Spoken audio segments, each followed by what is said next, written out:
একের পর এক স্লেজিং মেহেদী হাসান মিরাজের দিকে একরকম তেরেই গেলেন মিচেল স্টার্ক। হতাশা থেকে তো অবশ্যই। বাংলাদেশের লিড তখন 150 ছুঁই তখনই ঘটেছে এই ঘটনাটা। স্টাম্প মাইকে শোনা যাচ্ছিল মিরাজের উত্তর। মিরাজ বলছেন, আমি কিছুই দেখছি না, কিছুই শুনছি না। অস্ট্রেলিয়া ভেবেছিল ডমিনেট করেই বাংলাদেশের সাথে জিতবে, 2-3 দিনে টেস্টটা শেষ করে দেবে, কিন্তু বাংলাদেশ দল 2 দিনে এসে অনেক ব্যবধানে এগিয়ে। স্টার্কের ফার্স্ট্রেটেড হওয়ার কারণও আছে।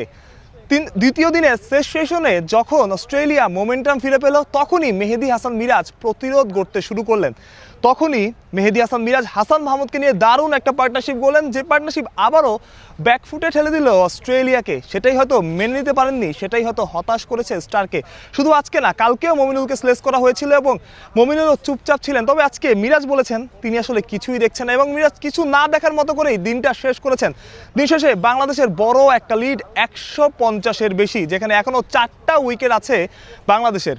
দেখুন, এটাও কিন্তু বড় একটা প্রাপ্তি। 2003 সালে যখন বাংলাদেশ দল অস্ট্রেলিয়া খেলতে এসেছিল, এক্স ক্রিকেটারদের মুখ থেকে শোনা, তারা ভেবেছিল অস্ট্রেলিয়া হয়তো খুব আগ্রাসী থাকবে মাঠে, খুব স্লেস তাদের করবে, কিন্তু হয়েছিল তার বিপরীত। তারা মাঠে খুব বন্ধুসুলভ ছিল এবং মাঠে খুব অনুপ্রেরণাদায়ক কথা বলেছে বাংলাদেশের ক্রিকেটারদের, যেটা বাংলাদেশের ক্রিকেটারদের অবাক করেছে। কিন্তু এই ম্যাচে, এই টেস্টে ঠিক তার বিপরীত, এবং শুরুর দিকেও কিন্তু এমন ছিল না। কিন্তু সময় যত গড়িয়েছে তত হতাশ হয়েছে অস্ট্রেলিয়ানরা এবং তত তারা আগ্রাসী হয়েছেন সময়ের সাথে সাথে। আপনি যখন একটা দলের চোখে চোখ রেখে কথা বলবেন, একটা দলের বিপক্ষে ডমিনেট করবেন, তখন তারা আপনার বন্ধু থাকবে না, অন্তত অস্ট্রেলিয়ার মতো দল।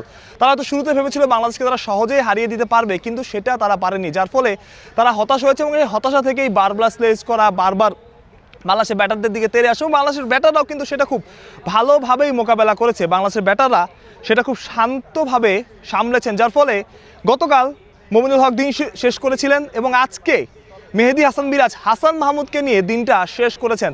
আমরা অস্ট্রেলিয়াকে দেখি ইংল্যান্ডের এগেনস্টে, ইন্ডিয়ার এগেনস্টে, কিংবা নিউজিল্যান্ড কিংবা বড় দল সাউথ আফ্রিকার এগেনস্টে এইরকমভাবে স্লেস করতে, স্টারকে তেড়ে আসতে, কিন্তু এবার বাংলাদেশের বিপক্ষেও তারা হতাশ হয়েছেন, বাংলাদেশের বিপক্ষেও তারা খেয়েই হারিয়েছেন, বাংলাদেশের বিপক্ষেও তারা ব্যাকফুটে গেছেন, যার ফলে স্টার্ক তেড়ে এসেছেন। কিন্তু বাংলাদেশের ব্যাটার মেহেদী হাসান মিরাজ কিংবা মমিনুল হক সেটা খুব ভালোভাবেই সামলেছেন। অর্থাৎ ধৈর্য ধরে রাখা। টেস্ট ক্রিকেট ধৈর্যের খেলা। টেস্ট ক্রিকেট এই ধৈর্য ধরে যতক্ষণ আপনি ধৈর্য ধরে রাখতে পারবেন, যতক্ষণ ক্রিকেট ধৈর্য ধরে রাখতে পারবে, ততক্ষণ পথ হারাবে না। বাংলাদেশের জন্য আরও একটা দারুণ দিন। প্রথম 2 সেশনে দারুণভাবে বাংলাদেশ ডমিনেট করেছে। তানজিদ হাসান তামিমের 50, শান্তর সেঞ্চুরি মিস করা, কিংবা অন্যদের শেষ মুহূর্তে এসে মেহেদী হাসান মিরাজের লড়াই, হাসান মাহমুদকে নিয়ে, সব কিছুকেই আসলে ক্রেডিট দিতে হয়। কালকে বাংলাদেশ চাইবে যতটা সম্ভব ব্যাটিং করা যায়, যত বড় সংগ্রহ দাঁড় করানো যায়, কিন্তু কারণ শেষ দিনে বাংলাদেশ আসলে ব্যাটিং করতে, বা শেষ ইনিংসে বাংলাদেশ ব্যাটিং করতে চাইবে না।